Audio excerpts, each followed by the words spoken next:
Dá para mirar a Libertadores? Esse é o tema do nosso vídeo, porque na última coletiva o técnico Rafael Paiva falou sobre esse assunto. Azevedo, vocês estão malucos, o Vasco não está jogando bem, tem que se consolidar na Série A. Risco de rebaixamento, torcedor, de 3% apenas. Olhando as informações do Tristão Garcia, do Infobola, apenas 3%. Rebaixamento nem passa pela cabeça de qualquer vascaíno. Sul-Americana é uma realidade. O Vasco hoje é o 8º colocado. Aliás, nesse segundo turno, o Vasco faz a campanha de 7º colocado. Se zerasse, né, de turno para turno. O primeiro turno foi 11º. Mas, atualmente, o Vasco é o 8º colocado. E o jogo de amanhã é um jogo de muita importância para o Vasco somar mais 3 pontos, porque esse adversário, que não é adversário direto do Vasco, é um adversário que o Vasco não pode perder pontos. Já deixamos pontos para Red Bull Bragantino, para Criciúma. Então esse adversário, mesmo sendo em Salvador, e é um jogo difícil, não é adversário para o Vasco deixar pontos. Mas vamos debater sobre a possibilidade de ir à Libertadores. E eu quero ler o seu comentário. Você entende que ela é real? Ponto 1. Tá, se você entende que ela é real, ela tem mais possibilidade via Campeonato Brasileiro ou via Copa do Brasil. Lembrando que na Copa do Brasil, o Vasco está... Deixa eu até atualizar aqui a tabela para mim. O Vasco está na fase quartas de final. Hoje, olhando a tabela, o Vasco está a 7 pontos do Cruzeiro, que é o 7º colocado. O Bahia, que é o G6, vamos olhar o G6, são 8 pontos. Essa é a nossa discussão. Fechado? Então vamos embora. Bom, vamos falar então da realidade do Vasco. Amanhã tem o Vitória. O David segue de fora. Paulo Henrique está de volta à equipe, porque ele estava suspenso na Copa do Brasil. Será que o João Vitor vai atuar? Né? Eu colocaria o João Vitor com o Maicon, mantinha a zaga, mas no segundo tempo, dependendo do andamento, eu colocaria o Léo Pelé. Pô, Azevedo, você tá maluco, o Léo Pelé? Ué, gente, o Léo Pelé tem que jogar contra a equipe do Atlético Paranaense na volta. E eu tenho certeza que os vascaínos vão apoiar o Léo Pelé. Gente, não tem cabimento torcer contra o Léo Pelé. Ele falhou, mereceu sair da equipe, ir para o banco de reservas, tudo isso. Só que agora, com a suspensão equivocada, porque a expulsão foi um absurdo do João Vitor, ele tem que entrar. E ao entrar no time, nós temos que apoiar, torcedor. Nos resta isso, apoiar o Léo Pelé, que é um patrimônio do Vasco. E não é mau jogador. Passa por uma fase ruim. Mas, e ritmo, todo jogador precisa. O Vasco só joga dia 11 de setembro, daqui a 12 dias, com a equipe do Atlético Paranaense.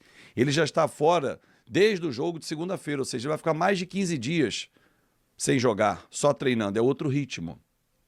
Por isso que eu digo, colocá-lo no segundo tempo, ali aos 20, 25, para dar um ritmo, uma condição, se ele for o substituto escolhido pelo Rafael Paiva. Ah, não, ele vai botar o Rojas, vai botar o Lincoln. Quem for o substituto tem que começar a ganhar ritmo, porque todos esses que eu estou falando não têm jogado.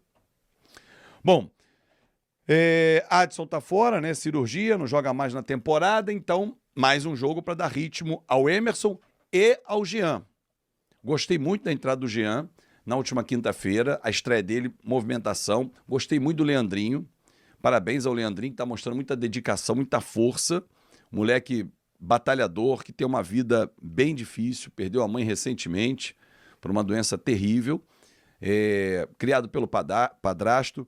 Tem a irmãzinha pequenininha que ele cuida, moleque já com muita responsabilidade. Arrebenta, Leandrinho, estamos na torcida por você. Bom, vamos falar então sobre Libertadores. No início do vídeo eu falei, olha, o Vasco está a 8 pontos do Bahia, que é o 6º colocado. A campanha do Vasco é uma campanha de recuperação. Somando Copa do Brasil e Campeonato Brasileiro, são 7 jogos sem perder. O Vasco começa a dar sinais em que o resultado está vindo. Pode não estar vindo a performance, mas o resultado tem vindo. Ah, mas então você virou resultadista? Não, mas eu não vou deixar de lado os resultados. Se o Vasco está a 7 jogos sem perder, eu não posso dizer que o Vasco está uma draga. Tem jogado bem? Não. Tem oscilado? Sim. Mas dentro da oscilação faz momentos bons.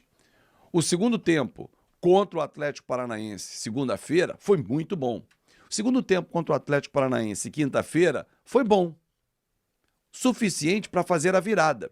E aí está a força mental desse elenco. Mesmo na adversidade, conseguindo virar um jogo. Mesmo sem ter o Payet jogando bem como foi quinta-feira, conseguir dar a volta por cima. Isso tem valor, isso tem mérito e isso tem a mão do treinador, que erra e acerta, mas tem apenas 4 derrotas em 20 jogos. Não podemos jogar fora o trabalho que o Rafael Paiva está fazendo. Não é um treinador de glamour, não é um treinador da moda, mas eu já fiz um vídeo aqui e repito, o Vasco está revelando um treinador. O Rafael Paiva tem tudo para ser um grande treinador no futuro. Hoje, ele caminha. E o Vasco, não efetivou. Esquece isso, gente. Ele é o treinador do Vasco. Essa burocracia interna não faz parte do nosso dia a dia, não. Técnico do Vasco, Rafael Paiva. Não é técnico interino. Ninguém fica interino 20 jogos. Ou você vai entender que todo treinador é interino, porque, claro, depende dos resultados. Mas ele vem caminhando bem com o Vasco. O Vasco está com vantagem na Copa do Brasil, é o 8º colocado solidificado dentro do Campeonato Brasileiro, tem uma sequência difícil na competição, vitória fora de casa, Flamengo no Maracanã dia 15, depois pega o Palmeiras em Brasília, manda do Vasco, o jogo foi vendido para Brasília. Tem que fazer pontos, tem que olhar a tabela e pontuar. Para daqui a 5, 6 rodadas, dentro ou bem perto do G6, de área de classificação para Libertadores, por que não sonhar? E se não for pelo Campeonato Brasileiro, pode ser via Copa do Brasil. O Vasco tem totais condições de avançar diante do Atlético Paranaense. E venha quem vier na sequência, Atlético Mineiro ou São Paulo, o Vasco tem condições porque faz bons jogos contra essas duas equipes. Por que não, torcedor? Mas o fulano falou, o programa X falou. Ô, Darcy, não liga para a opinião dos outros. Pense você, avalie você o que você está vendo. Porque muitos que falam contra o Vasco sempre foram contra o Vasco. É só observar veículos de comunicação que nem falam do Vasco, quando falam, falam com desprezo.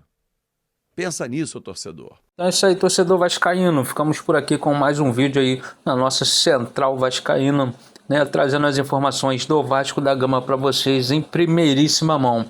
Peço que se inscreva no canal, ative as notificações, deixa seu like aí e vamos junto aí torcer para o nosso Vascão conquistar, né, mais uma vitória aí no Campeonato Brasileiro. A equipe que enfrenta o Vitória no Barradão pela competição do Campeonato Brasileiro, e o Vasco tem de vencer aí, né, para continuar sonhando com uma possível vaga na Libertadores, uma coisa que era inimaginável, né, no início do campeonato, agora pode se tornar realidade. Então deixa aí sua opinião nos comentários, deixa aí qual o palpite também que você acha que vai ser essa partida entre Vasco e Vitória e quem fará os gols da vitória vascaína. Um forte abraço.